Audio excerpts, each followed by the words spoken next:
So we're going to talk today about metabolism. And in order to talk about metabolism, we need to think about a couple of things that are important. So one of the things that we're going to think about is the fact that you're familiar with this structure. This is a Fischer projection, and this is the Haworth projection of a sugar. This is just a quick reminder. It's really important that you understand how to be able to create the ring form or the Haworth projection from the Fischer projection. Just as a quick reminder, this is something that's going to show up on your final exam. We're going to be practicing this today at the end of class, just giving you a heads up. So, metabolism. This is major classes of organic functional groups, the structures and reactions of carbohydrates, nucleic acids, and we're going to talk about today lipids. And we apply this background to the study of the organic chemistry of three metabolic pathways. So we're going to be thinking about glycolysis, the beta oxidation of fatty acids, and the citric acid cycle. So there are 7 compounds that are participating in these and a great many other metabolic pathways. So we're going to focus on a few of these just to think about their structure more deeply. So ATP, ADP, and AMP are universal carriers of phosphate groups. And then NAD+, NADH, and FAD and FADH2 are coenzymes that are involved in oxidation or reduction of metabolic intermediates. They're universal transporters of electrons. A coenzyme is a low molecular weight, non-protein molecular ion that binds reversibly to an enzyme. It functions as a second substrate and is regenerated by further reaction. ATP is the most important of the compounds that are involved in the transfer of phosphate groups. So we've looked at the structure of ATP before, but here's a quick breakdown. We have the base adenine, we have the beta-N glycosidic bond, we have our sugar, beta-D ribofuranose. Notice that there is the 3' hydroxy group as well as the 2' hydroxy group. So we know that this is the nucleotide because there's also our phosphate groups. This is the ester bond, and then each of these are the phosphoric and hydride groups. So hydrolysis of the terminal phosphate of ATP gives ADP and phosphate. So in this reaction, water is a phosphate acceptor. In glycolysis, for example, the phosphate acceptors are hydroxy groups of glucose and fructose. Nicotinamide adenine dinucleotide, or NAD+, is a biological oxidizing agent. The plus sign in the formula of NAD+ represents the positive charge on the nitrogen. Notice it too is derived from a molecule, in this case niacin. There's the beta-N glycosidic bond, as well as the phosphate, the sugar, and the base. Notice this 5' to 3' relationship. When NAD+ acts as a biological oxidizing agent, it accepts electrons and it is reduced to NADH. When NADH acts as a biological reducing agent, it donates electrons and is oxidized to NAD+.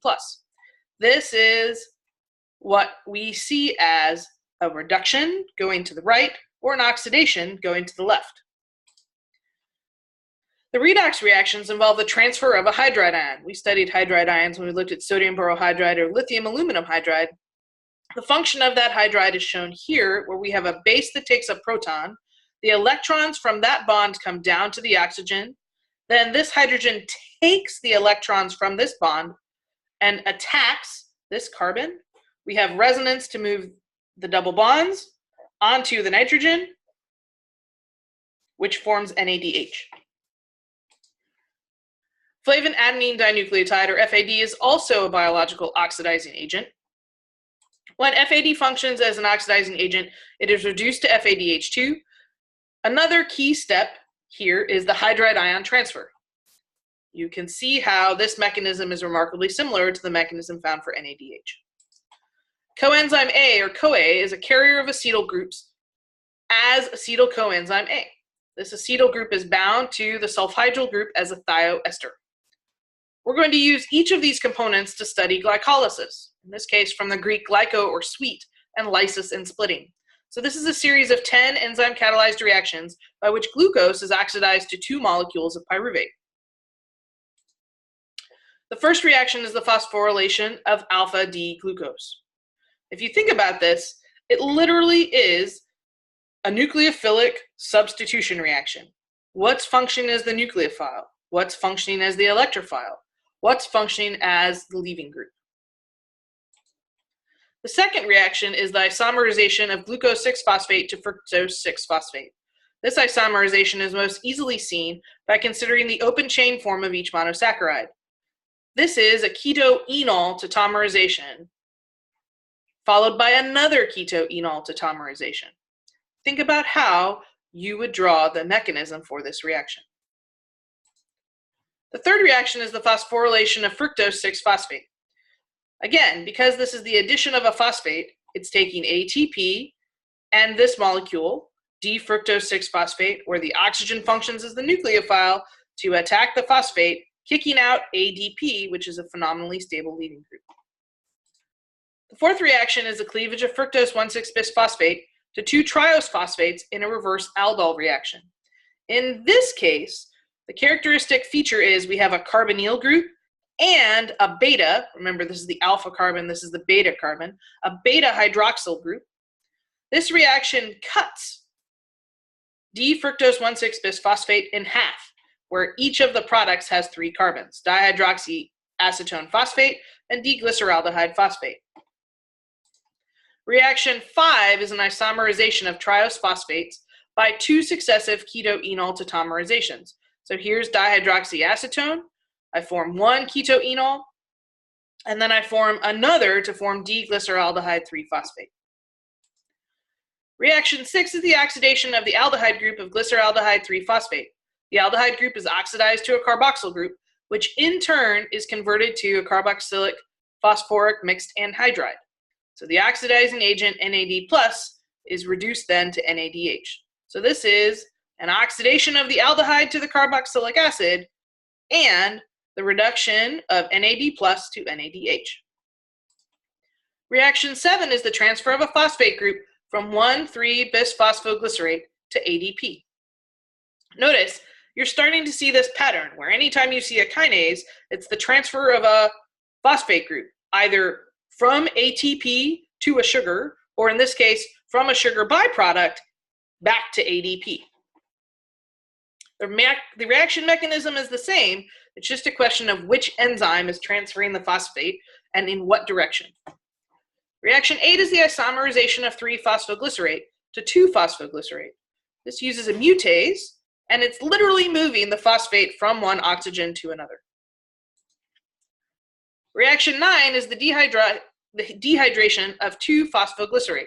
In this case, we're losing water to form an enol. So you can think of this as base catalyzed or acid catalyzed, but in either case, it's the formation of an enol with the loss of water. The last reaction is the phosphate transfer to ADP. So this reaction is driven to the right by the isomerization of the enol form to the more stable keto form. So this is our phosphoenol pyruvate. We use a pyruvate kinase to drive the reaction in terms of energy, and we turn our enol into the more stable keto form. If we sum these 10 reactions, this gives the net reaction for glycolysis. This is the overall reaction.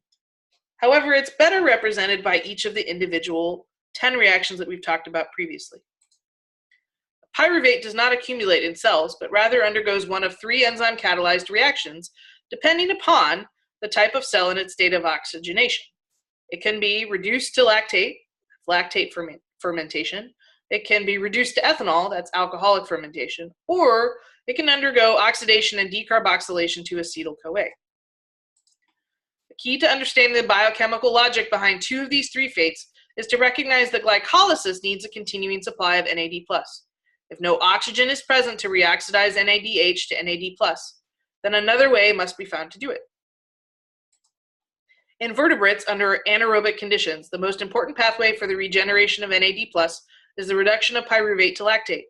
NAD+ is the reducing agent and is oxidized to NAD+.